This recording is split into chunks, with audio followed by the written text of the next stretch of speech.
Autumn is a wonderful time of year to take a walk in our northeastern forests, a time when the air is filled with the scent of frostbitten ferns as the geese wing their way south over the blazing red maples. It is perhaps the impressive display of colors that our forests in New York and New England are best known for. In this video, we'll take a look at fall foliage and how leaf color and phenology can be used to identify a number of our common forest trees.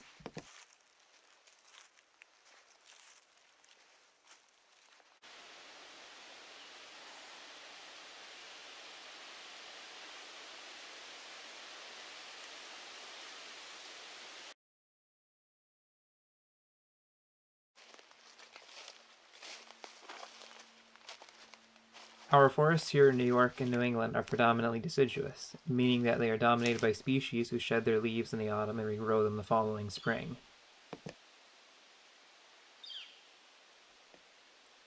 Lacking leaves in the winter allows our trees to better withstand snow and ice loading, high winds, and extremely cold temperatures. The layer of shed leaves that builds up on the forest floor creates habitat that benefits a myriad of organisms.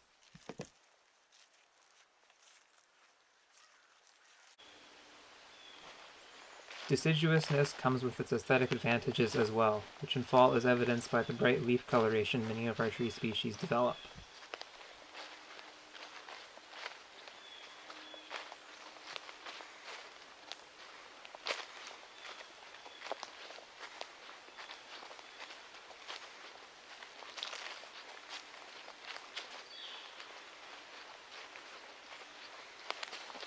As the days shorten and the nights grow colder, the chlorophyll that colors the leaves green slowly fades away, revealing the underlying pigments that paint our forests in varied hues of yellow, orange, red, and purple.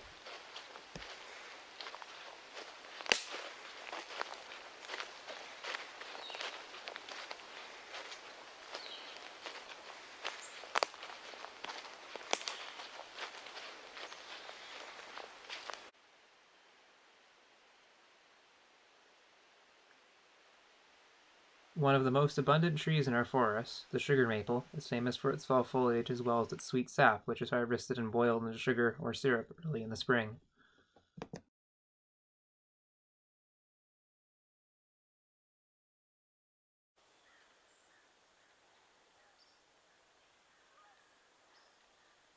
Though some trees will show a bright reddish-orange coloration, most sugar maples develop only varying shades of yellow and orange.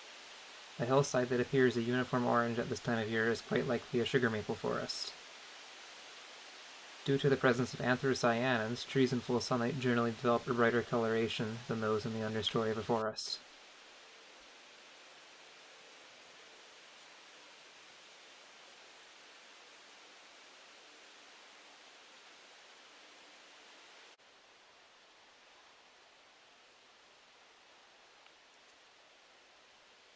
This grand old sugar maple has stood along Wick Robin Brook for more than 2 centuries. At over 120 feet tall, this is the tallest sugar maple at Perry Hill.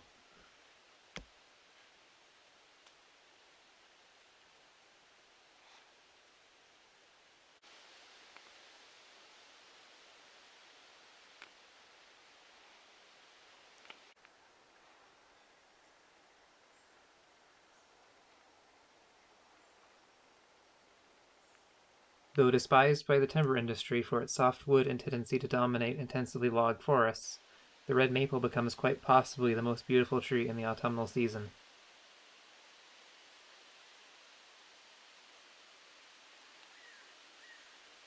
While this species generally develops a red coloration so bright you have to see it to believe it, the leaves of red maple can vary from yellow to purple and can reach their peak color any time throughout the fall foliage season. Some trees, particularly in stressful environments, turn bright red as early as August or remain green well into October.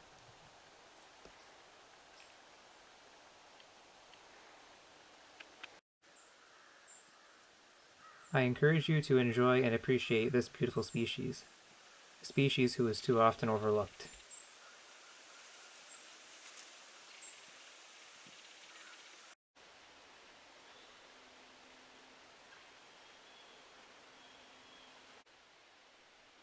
Another common tree in our forests, beech, is generally identified by its smooth bark and long winter buds, but it has its own distinct fall foliage. The species remains green longer than most other species, sometimes remaining green when most other leaves have already fallen. When it does shed its leaves, they quickly turn from green to yellow to light brown. Though beech lacks the brightly colored leaves of other trees, its paper-thin leaves often appear to glow in the sun, making them especially eye-catching.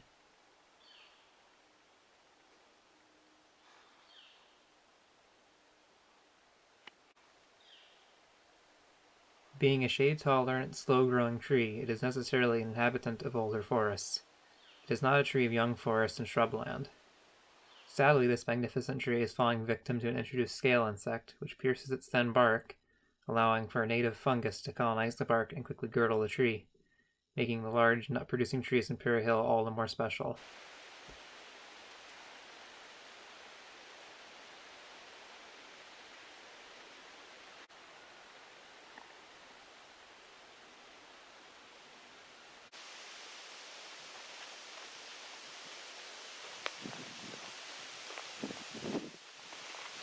There are 4 species of birch at Prairie Hill, but we'll only look at black birch and yellow birch in this video. In comparison with the other birches, these are long-lived, relatively shade-tolerant species that are present in the older hardwood forests.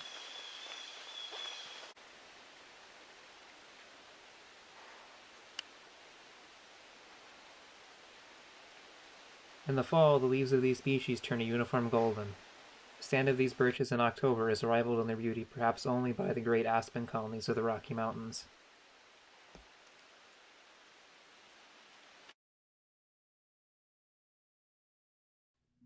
Black birch and yellow birch differ primarily in bark characteristics, black birch having smooth, black bark when young, which becomes heavily plated with age, while yellow birch has exfoliating bark that similarly becomes plated with age, but remains a yellow to silver color.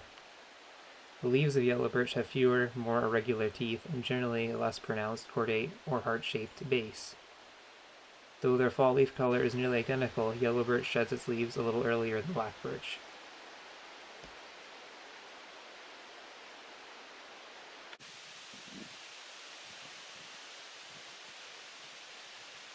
Though indeed beautiful, fall foliage does not exist merely to look pretty.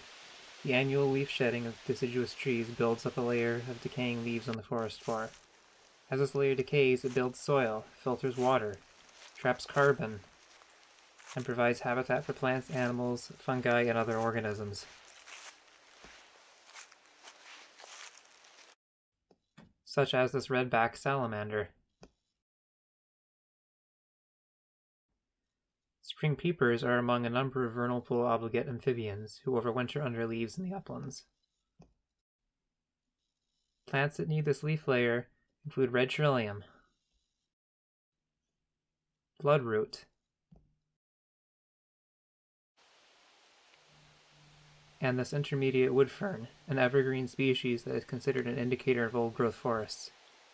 You will not find these wild beings where the lawn mower and the leaf blower are put to cleaning up the woods.